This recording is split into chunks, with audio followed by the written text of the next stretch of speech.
Bienvenidos a la clase. Esta semana vamos a hacer un repaso de reacciones químicas. Nos vamos a detener en este tema en particular, ya que con la profe Liz vimos que hubo algunos errores en la interpretación de las consignas y algunos errores conceptuales, así que vamos a revisarlos con el fin de resolver esta situación. Como primer repaso vamos a hablar un poquito de lo que es un cambio químico. Esto ya lo venimos trabajando hace algún tiempo atrás.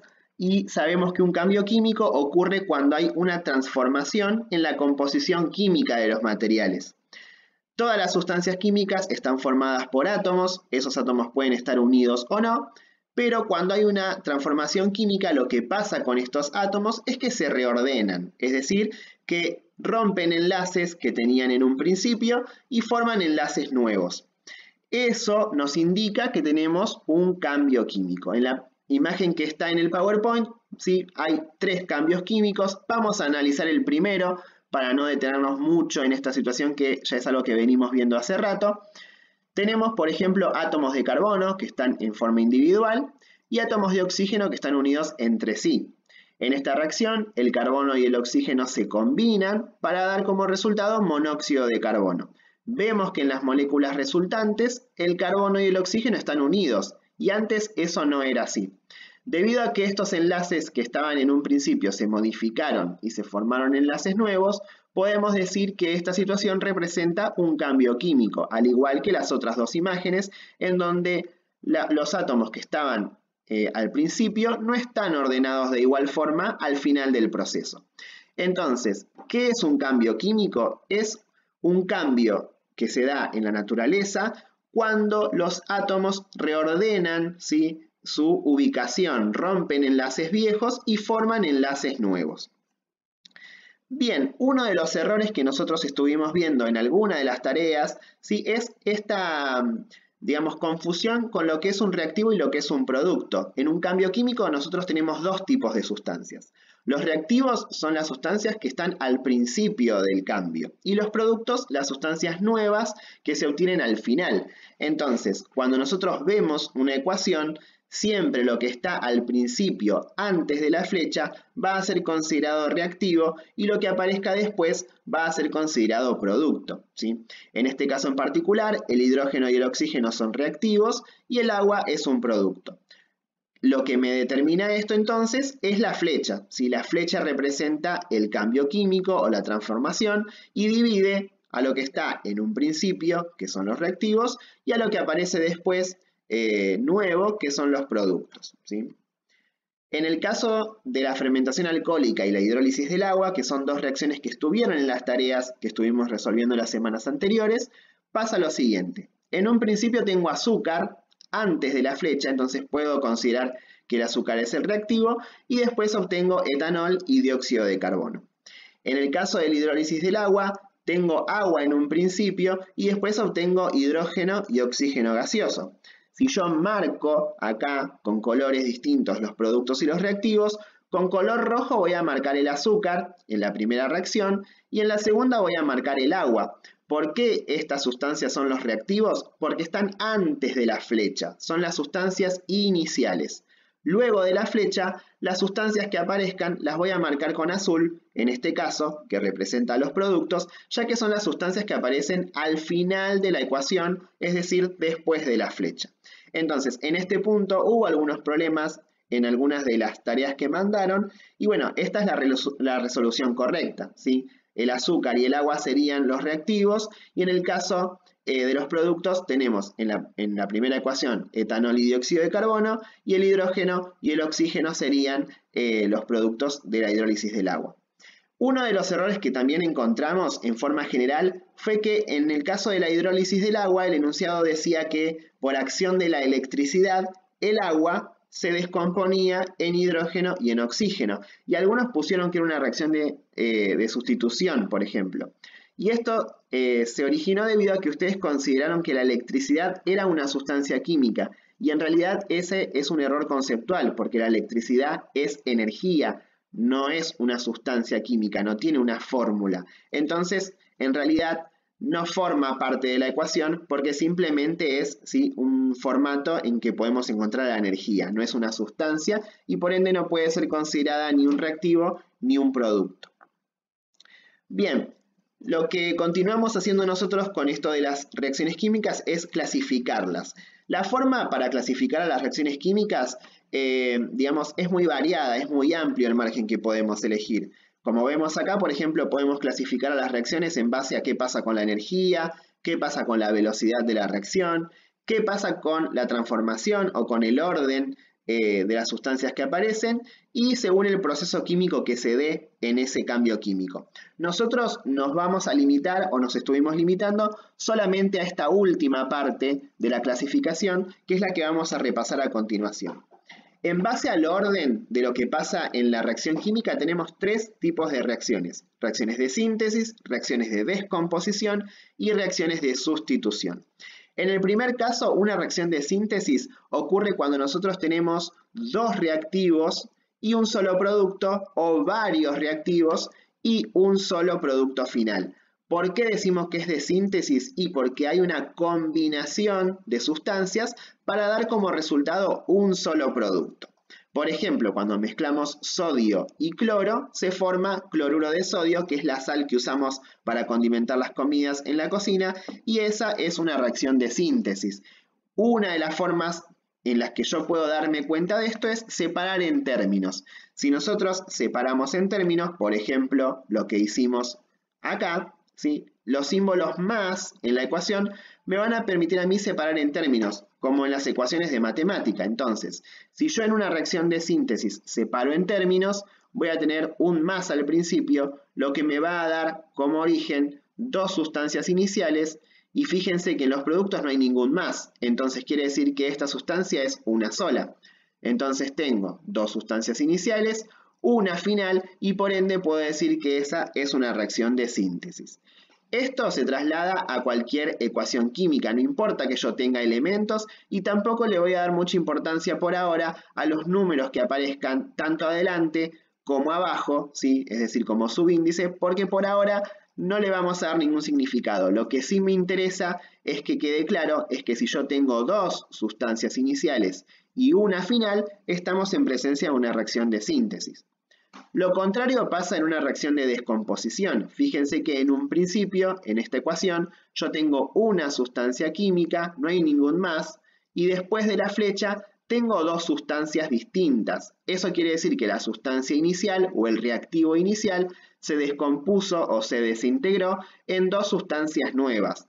Por ejemplo, cuando desintegramos la molécula de agua, si rompemos esa molécula de agua o realizamos la hidrólisis sobre ella, esa molécula de agua, que es un solo reactivo, se descompone en hidrógeno gaseoso y en oxígeno gaseoso, lo que hace que esto sea una reacción de descomposición.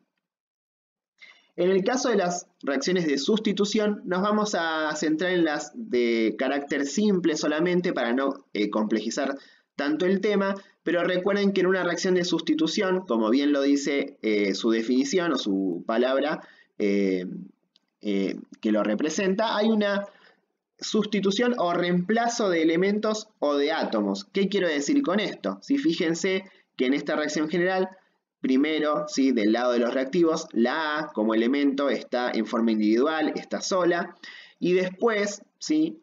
Fíjense que la A está unida a otro elemento, en este caso representado por la letra C. Y esa letra C inicialmente estaba con otro elemento que es el elemento B. Hubo una sustitución o reemplazo de elementos. La letra A o elemento A reemplazó a la letra B o elemento B. Ese intercambio de posición nos da como referencia que estamos frente a una reacción de sustitución. En este caso del caso simple, pero ¿sí? Con que se entienda qué es la sustitución, vamos bien. En este ejemplo que tenemos en la parte inferior, fíjense que el magnesio, ¿sí? Que está en forma individual, está solo, ¿sí? Luego aparece unido a este ion, ¿sí? Que se llama sulfato, no importa el nombre, pero que está formado por azufre y por oxígeno. Y el cobre, que inicialmente estaba unido a esos dos elementos, aparece solo. Es decir, que el magnesio reemplazó al cobre. Hubo una sustitución de elementos, ¿sí? En cuanto a la clasificación de reacciones según el proceso, vimos tres en la clase opcional, que son las reacciones de neutralización, de combustión y de redox. No nos vamos a detener mucho en esto, ¿sí? Pero sí vamos a decir que, por ejemplo, las reacciones de neutralización son reacciones en donde nosotros combinamos una sustancia de carácter ácido con una sustancia de carácter básica y esa mezcla de las sustancias forma un compuesto que se llama sal más agua. ¿Qué es lo importante de esta reacción? Es que las sustancias ácidas tienen un pH menor a 7, ¿sí? Las sustancias básicas tienen un pH mayor a 7 y el agua, ¿sí?, tiene un pH neutro o de 7. ¿Qué es lo que ocurre? El ácido, ¿sí?, dona protones al medio en donde está disuelto, modificando el pH del agua, haciéndolo más bajo. Las sustancias básicas donan un compuesto que se llama oxidrilo al medio donde está disuelta y eso hace que el pH se modifique haciéndose más alto de 7. Cuando nosotros combinamos un ácido y una base, esas características, ¿sí?, de modificación del pH se eliminan, se neutralizan, haciendo que el resultado final sea una solución que tiene un pH de 7, que es un pH idéntico al del agua. Entonces, ¿qué quiere decir que una reacción es de neutralización? Lo que estoy diciendo es, estoy mezclando dos sustancias, ¿sí?, que modifican el pH del medio en donde están, y cuando yo junto esas sustancias, esa modificación del pH se elimina y el producto final tiene el pH del agua, es decir, un pH neutro. Por ejemplo, algunas sustancias ácidas pueden ser el vinagre o el jugo de limón, y una sustancia básica puede ser, por ejemplo, el bicarbonato. Cuando nosotros mezclamos el jugo de limón o el vinagre con el bicarbonato, se produce una sal y agua, haciendo que pierdan, ¿sí?, tanto el vinagre o el jugo de limón y el bicarbonato esas características iniciales que tenían. Sus características se neutralizan, dando como resultado una solución de pH neutro, es decir, de un pH igual a 7. Para ahondar un poquito más en este tema, sí les recomiendo que vuelvan al video de la semana anterior, si es que no lo pudieron trabajar, que era de carácter opcional. Otra de las reacciones que vimos en ese video opcional son las reacciones de combustión, en donde nosotros tenemos que comprender que hay un patrón en estas reacciones que siempre se repite, y es que nosotros tenemos un combustible que reacciona con el oxígeno del aire y eso va a producir energía que no está escrita en la ecuación, pero sí en la realidad podemos constatar que eso ocurre, y se va a producir químicamente dióxido de carbono y agua. Esto va a ocurrir siempre en una combustión. Lo único que va a cambiar es el combustible que yo puedo usar. Si el combustible es la sustancia química que va a liberar energía que está contenida justamente en él, en sus enlaces. Los combustibles pueden ser, por ejemplo, la nafta, el querosén, el gasoil, el gas metano que sale de la hornalla en la cocina. Esos combustibles siempre, en todos los casos, se van a combinar con el oxígeno y van a dar como resultado el dióxido de carbono y el agua y la energía que vamos a usar para realizar diferentes procesos. Por ejemplo, en el caso de la combustión de la glucosa, ¿sí?, que pasa en la célula toma la glucosa, la combina con el oxígeno, ¿sí?, que tiene disponible justamente en ella misma, y se produce dióxido de carbono y agua, y se libera energía que la célula va a utilizar para realizar diferentes procesos, como por ejemplo cicatrización, transporte y diferentes procesos que realizan las células en general, ¿sí? Pero bueno, ese es un ejemplo bastante común de una combustión, ¿sí? Pero fíjense que la ecuación sigue siendo siempre la misma, lo único que yo modifique es el combustible que estoy utilizando. Y por último estuvimos hablando un poquito de los conceptos de oxidación y reducción o de reacciones redox. Esta reacción es un poco particular, la vamos a trabajar con más profundidad en tercer año, ¿sí? Y es una reacción que involucra un intercambio de electrones entre unas sustancias y otras. Es decir, hay una sustancia que pierde electrones y otra que los gana. No vamos a ahondar mucho en esto, no es muy importante por ahora, pero por ejemplo, reacciones de oxidación tenemos como la oxidación de un clavo, de un material de hierro que está a la intemperie, la oxidación de una manzana. En el caso de la manzana, lo que ocurre es que hay en la manzana unos compuestos que se llaman fenoles, que cuando interactúan con el oxígeno, oxidan a estos fenoles, y quiere decir que entre el oxígeno y estos fenoles hay un intercambio de electrones.